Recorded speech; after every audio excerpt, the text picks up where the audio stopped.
Hi, so welcome to the first lecture in developing your intuitive healing. As you can see, I'm surrounded by lots of goodies here, and I'm going to be taking you through some of the methods how you can cleanse and maintain and care for your crystals. This is so very important because, like everything in life, if you really want something to endure and sustain and have longevity, then you need to look after it. We all know that in our personal lives and even with ourselves. So crystals are just the same, and if anything, it's more important because we're using them as tools to clear stagnant energy, to cleanse and harmonize, which means they actually pick up those energies. They're like little mini hoovers, if you like. So whenever we've used them on treating ourselves or in a room where they're clearing space, where lots of people might come in and socialize, then they will be hoovering up those energies, and those energies will stick to them, if you like. So we need to then clean them afterwards.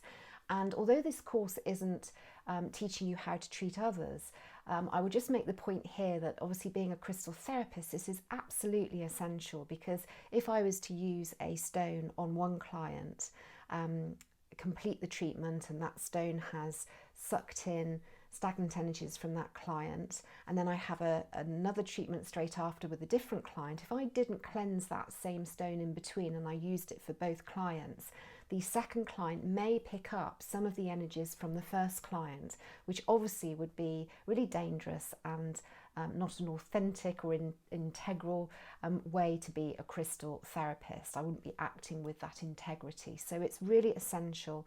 And when I learnt my crystal therapy course, my diploma course, our teacher was really, really strict about this. And, we really did need to adhere to this rule. So there are lots of ways you can cleanse your crystals after you've used them on yourself for a chakra layout, or if you've got them in a room and you just sense that they're needing a clean. And again, trust your intuition with this. It's a bit like having plants in a house. I don't know if you feel this, but whenever I walk past one of my plants, I feel like they're speaking to me, and sometimes I'll just think, oh, I need to water that plant. And intuitively, I'm just getting a sense, a hit from that plant. Maybe they're actually sending me messages through hormones in the air, because that is scientifically proven that plants do communicate using hormones. But I am feeling that plant needs to be watered. So crystals are just the same. If you pick them up and you think, this doesn't feel quite right, trust that and know that you need to then cleanse it, okay? So just going back a little bit into course number 1, where we ignited your healing potential and we talked a lot about energy. If you remember, energy is all around us. Energy cannot be destroyed. It can only be transformed into another kind of type of energy or form of energy. So the ways that we can experience energy in our own lives, because often it's invisible, but one way is through colour, like seeing a rainbow and the refracted elements of colour within a rainbow, the different colours. But the other ways are sound. So music is energy. So that's a really good example of energy in its different frequencies, the different notes of music. And of course, there is also light. So how light is refracted through the droplets of water in the sky when we see a rainbow, and that helps to produce those different colours. We can use light to cleanse as well. So I'm going to demonstrate some of the things that you can do here, and then later on in the course I'm going to go outside and you'll see some other ways of cleansing and energizing crystals. But for now, this is just about cleansing them.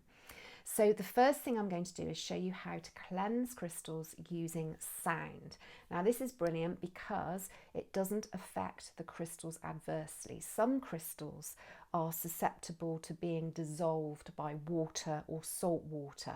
I'll talk a little bit more about that later, but there are particular families of crystals that you need to be careful how you cleanse. But sound doesn't affect crystals adversely.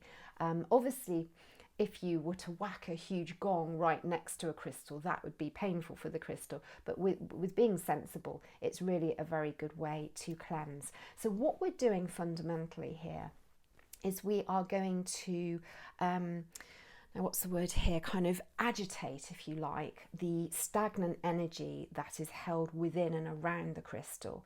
So this is one of my favourite crystals. It's apophyllite, and I bought it years ago, and I absolutely love this crystal. It's one of my true companions. Now, apophyllite, interestingly, has an ability to self-cleanse, but I'm going to use this because it's been sat above my stairs so that it cleanses everyone who walks up the stairs for quite a long time. So I just think it would really benefit from the treat of being cleansed today. But in general, apophyllite, one of the properties is that it's actually able to self-cleanse, a little bit like amethyst as well. So what I'm going to do is pop the apophyllite on this cushion here, and I'm going to use a type of sound that will fragment, shuffle around these stagnant energies and agitate them, because first of all I want to free up those stagnant energies so I can then transform those stagnant energies into a higher frequency. So the way I like to do this personally is by using rattles.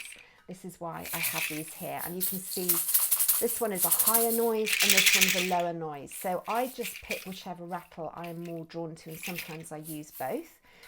So literally I'm going to shake around the crystal, and I'm going to pick it up as well.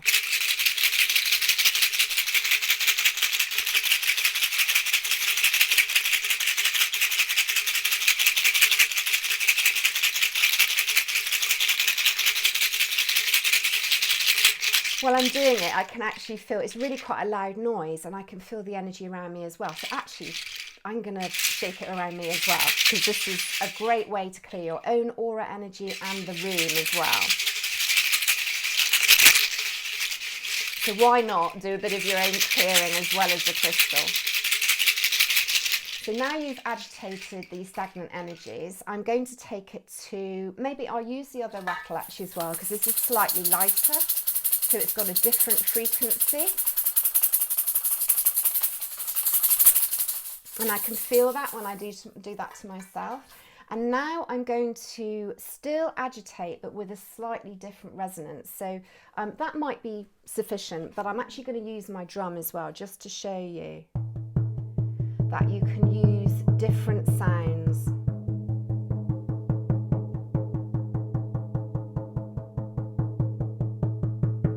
And you can obviously go stronger or lighter. And different areas of the drum will produce different sounds and different rhythms as well.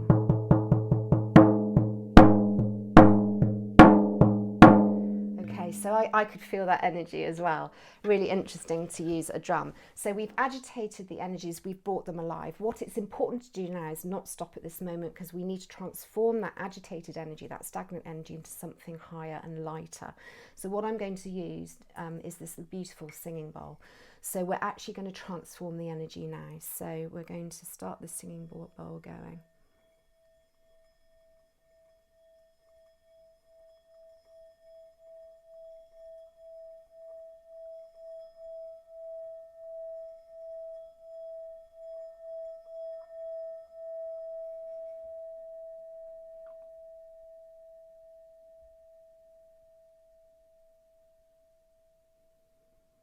I might do this several times. So when I'm clearing a room after a client has been, then I will walk around the room with this singing bowl.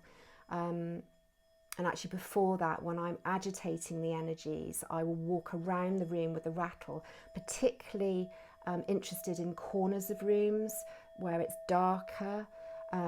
Fabrics can absorb energies, so behind curtains, things like that. And then do the same with the singing bowl, because what you're doing is you're rising the energy.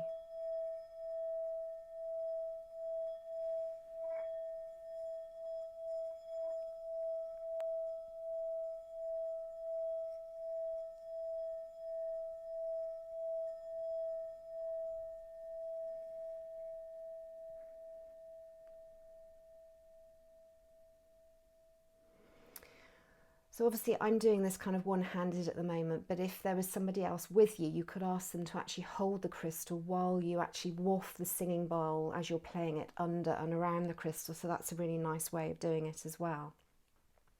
So that is how you clear space and a crystal, cleanse a crystal with sound. And you can also do it with yourself as well. So actually, just to be consistent, I'm going to just pass the singing bowl up through my chakras because I did the rattle. So to be consistent, I'm going to do the same for myself as well. I'm going to start low at the root chakra. I'm going to get the singing bowl singing and then just pass it up through, which is nice. And I'm feeling intuitively I need to hold it here. So again, I'm trusting my intuition with this. This is what's so lovely when you get to course number 2, because you've ignited your intuition in course number 1 and you're really starting to develop and feel how it is to work with energy now and trust it. Lovely. Okay, so that's sound, and that's brilliant because it doesn't affect the crystal adversely like some liquids might do. Okay, so sound. So the next one is light. So we're going to talk later on about how you can energize crystals in the garden with sunlight, but that's energizing them. Clearing them with light is something a little different. Now, for those of you who are attuned to the Reiki energy, Reiki stands for Universal Life Force Energy in Japanese, and obviously that is to do with light energy, healing light energy. So you can use the intention and your sacred symbols that you will have been given, particularly if you're level 2 trained, and you can project those symbols with the universal life force energy onto the crystals. So I use this a lot in room clearing and with clients. I put crystals in the corners of rooms, under couches. I even spiral them around, and I use my hands to transport those Reiki symbols. So that's a beautiful way of using light energy if you are attuned to the Reiki universal life force energy. So the other way, which I was introduced to when I did a kinesiology course years ago, which is absolutely fantastic for me, because obviously I'm seeing clients often back to front and I don't have much time in between to cleanse and prepare rooms. I make sure I book in a bit of extra time, 15 minutes, to do this cleansing process in between clients. But what makes it super efficient for me is this here. So this is a tri-vortex laser. Now, tri-vortex, if you look them up, do a Google search, tri-vortex have developed a way of putting objects into a chamber where they impregnate the chamber with geometric shapes, the Fibonacci code, shamanic healing codes, and those objects then take on that healing frequency themselves, so they can be then used as tools to help protect, harmonize and balance energy and clear energy. So I bought this laser years ago, and it's amazing for clearing crystals without using water, for rooms, for yourself. If you're in pain, you can apply it on yourself. You have to be careful because it is a laser, so you must never look at the laser directly. So I tend to look away even when I'm putting the laser on the crystals, because obviously the light will be refracted back. So you do need to be careful with it, but it is very, very effective. Now I'm going to demonstrate in a second. I'm sure you're quite excited to see it in action. But first of all, I will read you a little bit from the website, because I like to promote and help promote places that really offer fantastic tools. So tri-vortex technology was first brought about in 1988 by Brian David Anderson. And it says here, tri-vortex technology utilizes a treatment chamber where substances or objects are exposed to a treatment field or of computer-generated geometric patterns and electromagnetic harmonics. A state of organization and cohesion is created in the molecules of whatever substance or object is placed in the field or the chamber. These objects or substances then have unique characteristics that provide many benefits to all living things. Items that have been treated in the tri-vortex chamber provide their beneficial characteristics through the process of sympathetic resonance. So a little bit like we talked about in the first course, that resonance with the quantum field or heart coherence, because we're all energy and molecules, there is that transference and relationship. The foundation product of tri-vortex technology is the tri-vortex disc. Now I have one here and I have worn it myself. You can thread the disc onto a chain and wear it around your neck, or even when my daughter was struggling at school with all the different energies going around, I actually sewed this disc into the waistband of her skirt, so I knew she always had it on her and she wouldn't lose it. So these discs, when this disc is placed in contact with a container of liquid such as water, juice or soup for 1 to 3 minutes, the taste and smell of the liquid is greatly improved. The better taste and smell are indicative of a more coherent molecular structure that allows for better hydration and absorption of the fluid into the body. Proper hydration is key to optimum health, etc. So you can see how this cohesion, this harmonic frequency can really benefit.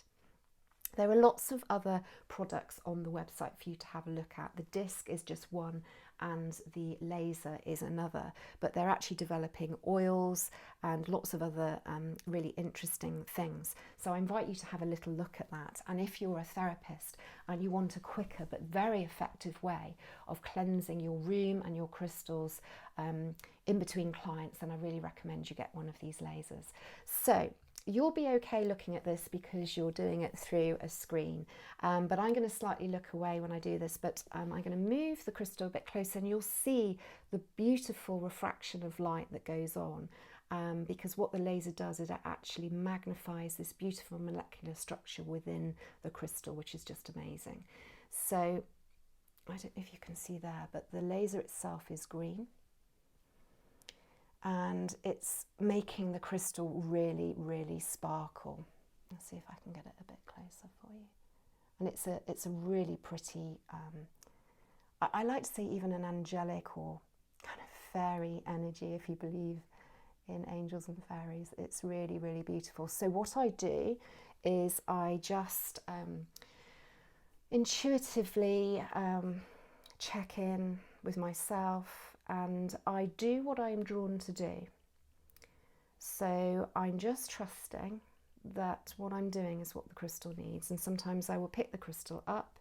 So in actual fact, the intention will send the light through to the other side of the crystal, but you don't need to do that, because obviously, as we know with molecular science, the laser will go through to the other side, but it just feels nice to make sure that you're giving it a complete cleanse with this lovely wave of frequency and energy. And again, you can do it around yourself. Close your eyes if you're going to do that, and you might be drawn to stay on a certain chakra or place of the body. Maybe you've had some pain somewhere, spiral it up. Just I'm going intuitively, and you can use it also to cleanse the room really quickly. So a really, really useful technique. Try Vortex, look them up. So that's light, and there are some other things that we can do. So there are other substances, readily available substances, that have the ability to absorb stagnant energy. Now these substances won't necessarily transform it, they'll absorb it and take it away, and then you'll need to discard of the substance afterwards. So something I did when I was first learning crystal therapy, I would use rice to take away stagnant energy from crystals. So I chose a ceramic bowl, and there's one here which is one of my favourites that I actually made during my ceramics degree many years ago. So it's nice if you pick something that's kind of personal to you. And then you literally buy some rice. Try and get brown rice because it has a better ability to absorb energies, and obviously if it was organic rice, even better. And you literally pour the rice into the bowl. So I knew I was going to probably put quite a few stones, so I would fill the bowl half full. And the reason I had it next to my bed was I knew if I was doing chakra layouts at night, rather than leave the crystals dirty afterwards, it would be nice to just pop them in the bowl after I use them, and then in the morning I knew that the stagnant energies had been absorbed by the rice. So as you can see, there's rice in there. And then if you were to take your crystals, you literally just bury the crystals in the rice. and leave them to sit in there quite happily. And it's funny, I'm already getting a sense that this crystal's quite pleased to be in there. So that's really nice. You can cover it over or just leave them partially exposed. That's fine. There's room to put a few in there.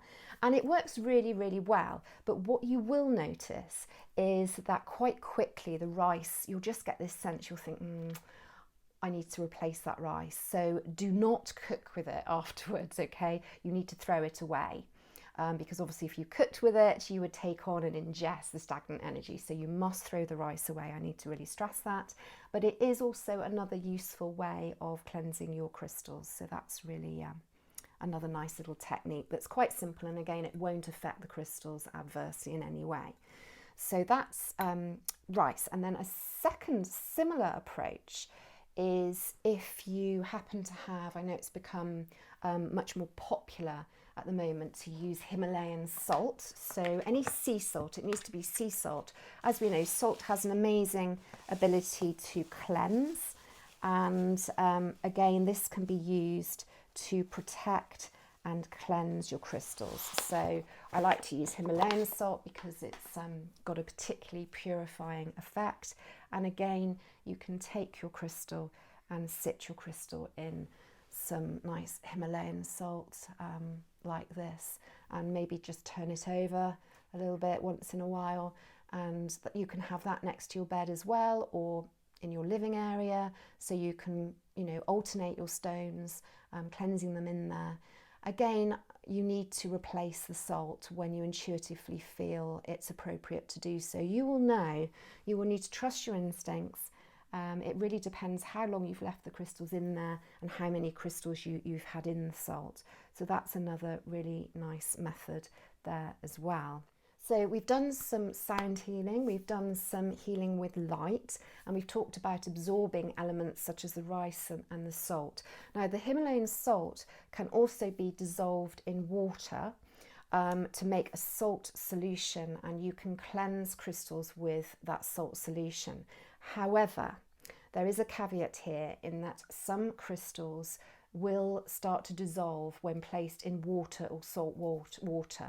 Now, I've got a little information sheet that you will have access to as part of this course in the extra documentation, where I've written all of this information down for you about the different ways to cleanse crystals. I'm just going to read out to you the little bit about cleansing them with water, because there are particular stones that you need to be careful of. It's good practice to place a bowl in the garden so you can collect natural rainwater. So you can use that instead of tap water as well. We'll talk more about that later on when I go in the garden. But sea salt can also be dissolved in the water. Typically use 1 teaspoon to a small glass of water, that kind of proportion. Or you can bury them as I have just demonstrated. The salt absorbs the energies, so always make sure you throw away the salt afterwards. But essentially, this is the list of crystals. Be aware that some crystals are susceptible to damage if left in water too long, or at all for some of them.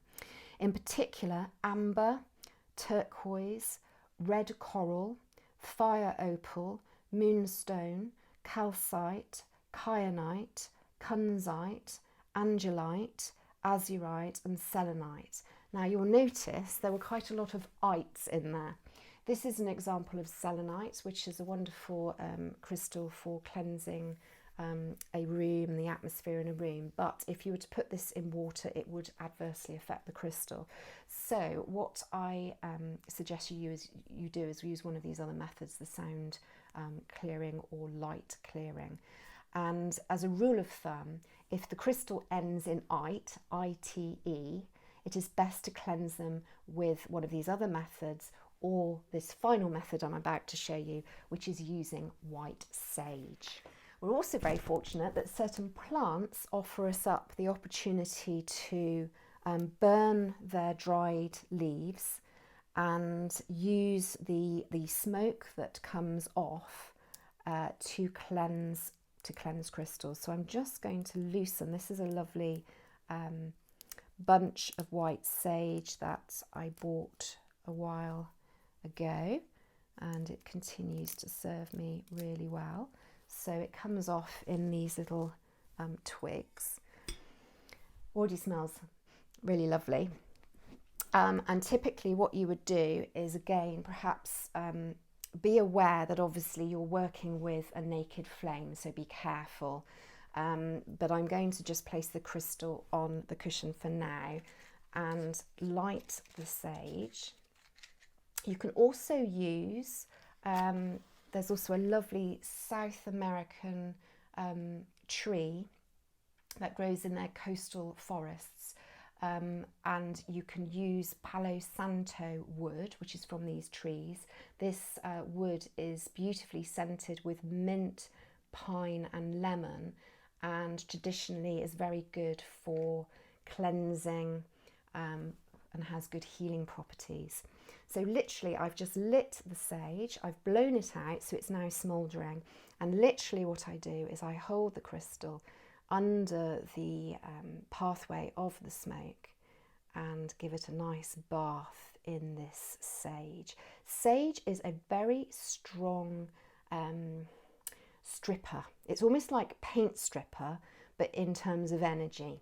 So when you use sage, this is fine for the crystal, but be aware that when you sage yourself, as I will do now, so people often do this before energy work, they will send the sage around their aura, under their feet, around both feet, carefully, not catching light to your clothes, around your aura, down your chakras, maybe down the back, use intention. That is stripping away any stagnant energy in my aura and also for the crystal. But you need to put in positive healing energy afterwards because it literally strips out, okay?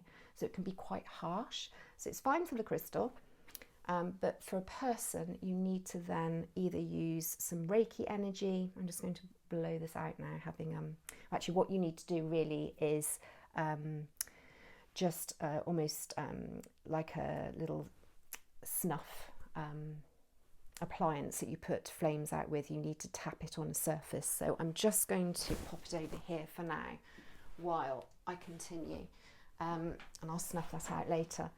It will go out quite quickly, but yes, you need to then put in some positive energy. So what I might do is just use my trivortex laser again and just put in some lovely frequencies from the trivortex light, or I could sit here with my cleansed rose quartz just for a moment and imagine that rose quartz in my aura. Use visualization and intention. So always put in, if you take out stagnant energy with sage, always put back in. So that's the rule of thumb.